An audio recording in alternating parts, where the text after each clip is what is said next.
오늘 우리에게 주시는 하나님의 말씀은 마태복음 5장 27절부터 37절까지의 말씀입니다. 제가 가지고 있는 신약성경 7페이지 근처에 있습니다. 마태복음 5장 27절부터 37절까지의 말씀을 찾으신 줄로 알고 함께 합독으로 읽겠습니다.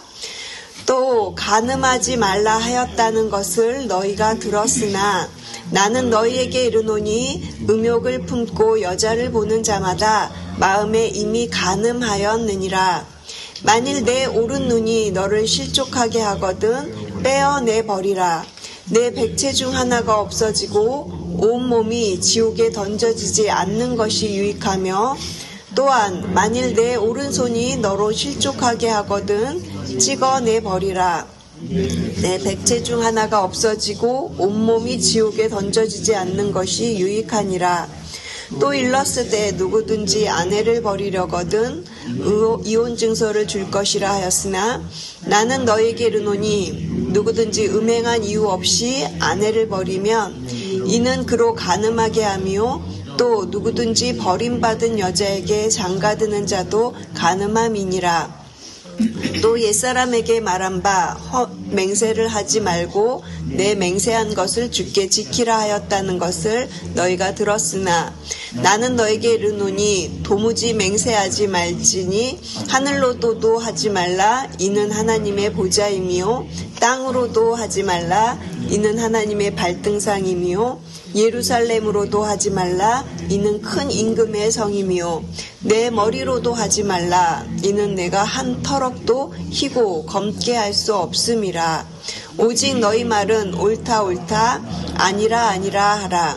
이에서 지나는 것은 악으로부터 나느니라. 아멘. 마음에서 시작되는 하나님 나라라는 제목으로 오늘 본문으로 몇 가지 은혜를 나누겠습니다. 어느 크리스찬 부부가 있었는데요.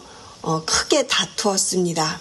화가 난 남편이 서재로 들어가서 문을 닫고는 인터넷 서점에서 책을 하나 주문하려고 이렇게 책을 둘러보고 있었어요.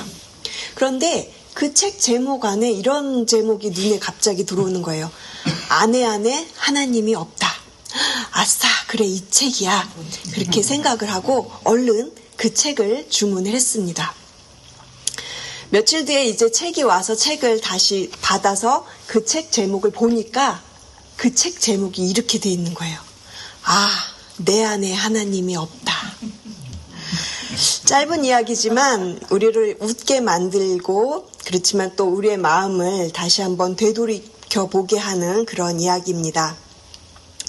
문제는 늘 상대방에게 있다고 우리는 생각을 자주 하죠. 하지만 하나님께서는 늘 우리의 시선을 내 안에서 먼저 이렇게 돌아보라고 그렇게 말씀을 하십니다.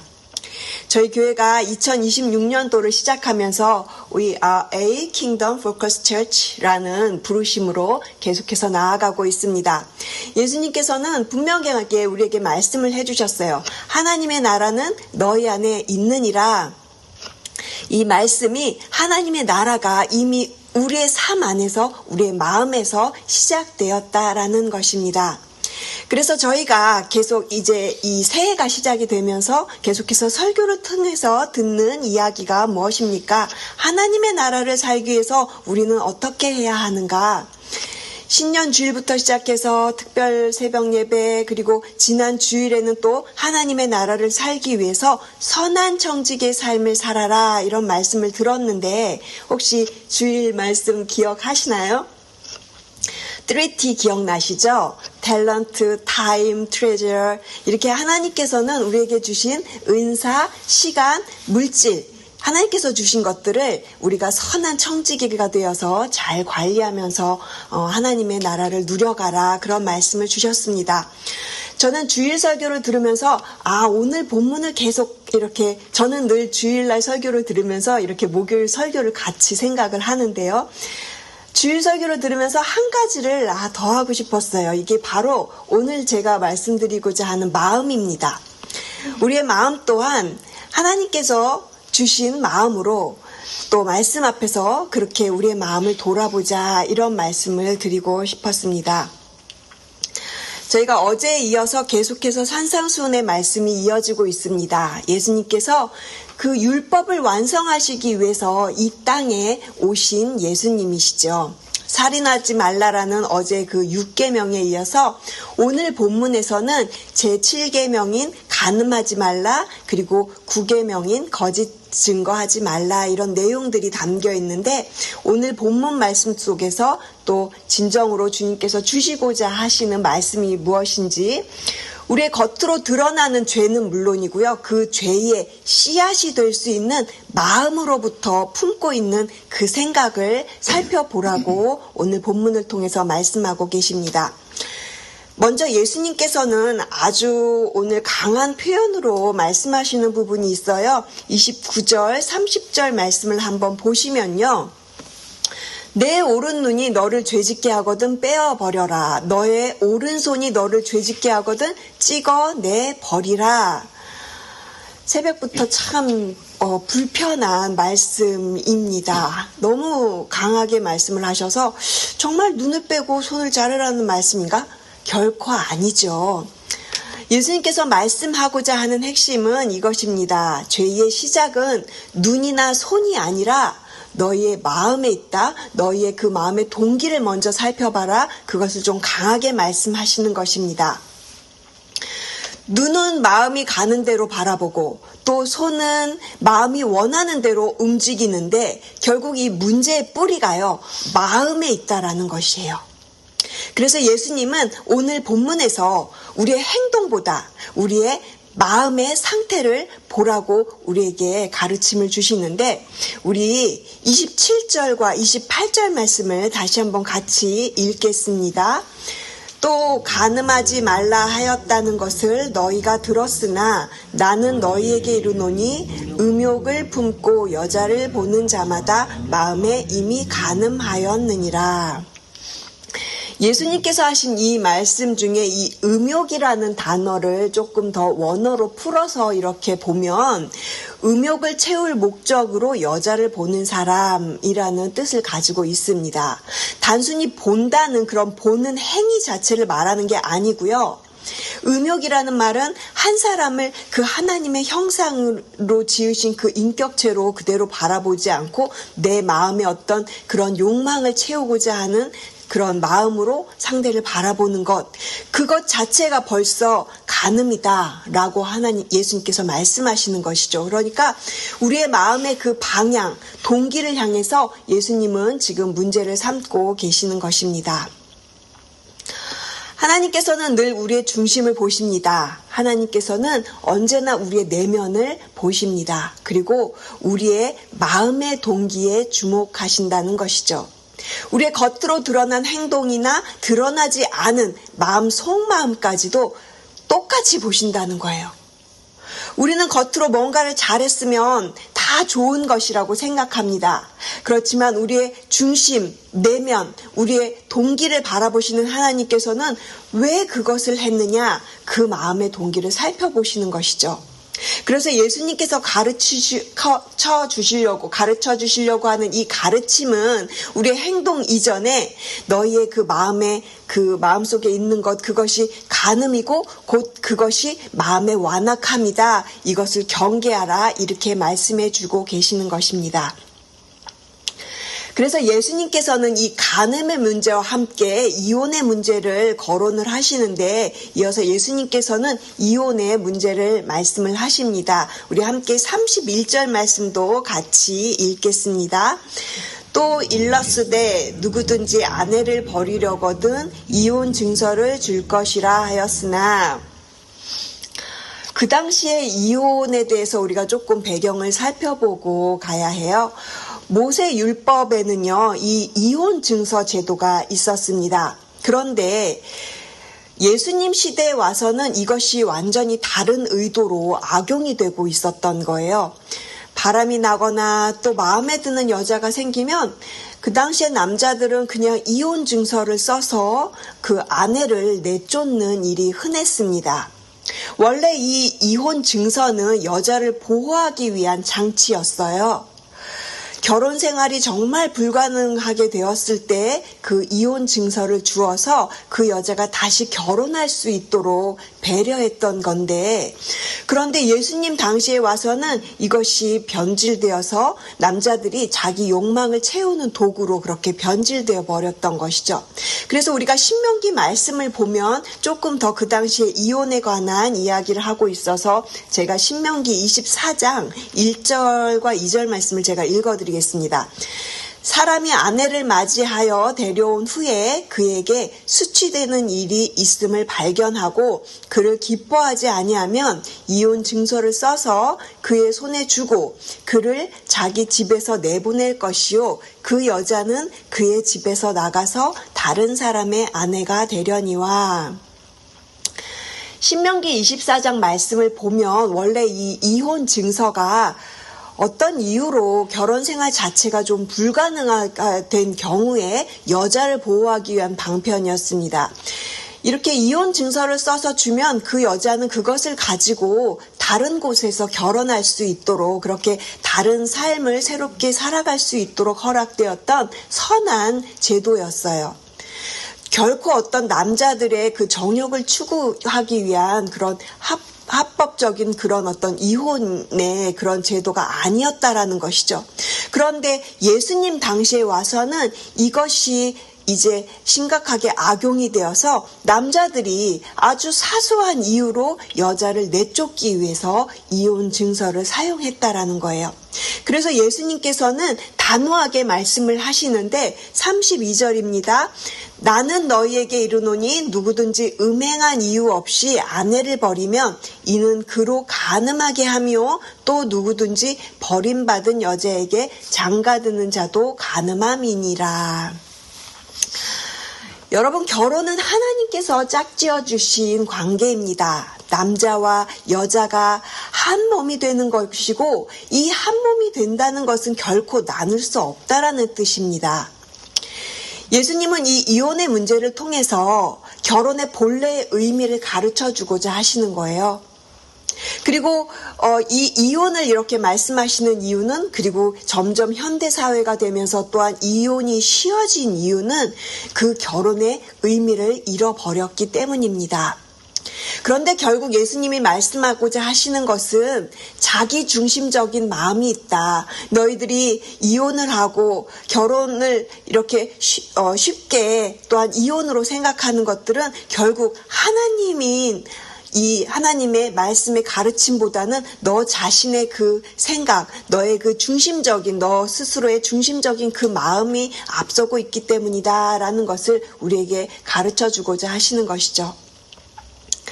그래서 예수님은 오늘 본문 속에서 간음, 그리고 이혼, 그리고 맹세 문제까지 말씀을 하시는데, 이제 예수님께서는 말씀의 초점을 우리의 이 언어, 말로 옮기시면서 맹세의 문제를 말씀하십니다. 우리 함께 34절, 35, 36절 말씀 이렇게 같이 읽겠습니다.